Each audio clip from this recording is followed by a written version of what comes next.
বাঁশ আর মাটির তৈরি দোতলা ভবন, যা দীপশিখা নামে পরিচিত। এটি মূলত একটি স্কুল, যা তৈরি করতে প্রায় 25 জন শ্রমিকের 9 মাস সময় লেগেছিল।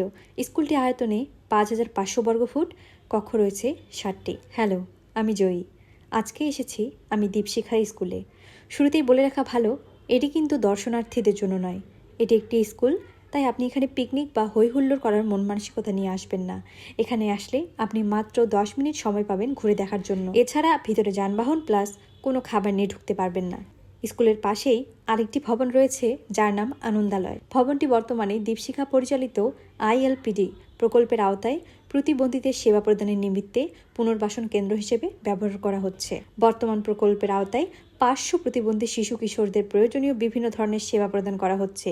এই প্রকল্পের মূল উদ্দেশ্য প্রতিবন্ধী শিশু ও কিশোরদের নিয়মিত থেরাপি, চিকিৎসা সহায়তা, শিক্ষা সহায়তা, বিভিন্ন আয় বৃদ্ধিমূলক কাজের সাথে সংযুক্তকরণ ও প্রতিবন্ধী পরিবারের সদস্য স্থানীয় জনগণের সচেতনতা বৃদ্ধির মাধ্যমে এলাকায় প্রতিবন্ধী বান্ধব সমাজ প্রতিষ্ঠা করা। এই ভবনের বিশেষত্ব হলো দৈনিক কোটি কোটি টন কাঠ ও কয়লা পুড়িয়ে ইট তৈরি করা হচ্ছে। এতে করে বায়ুমণ্ডলে কার্বন ডাই অক্সাইডের পরিমাণ বেড়ে যাচ্ছে।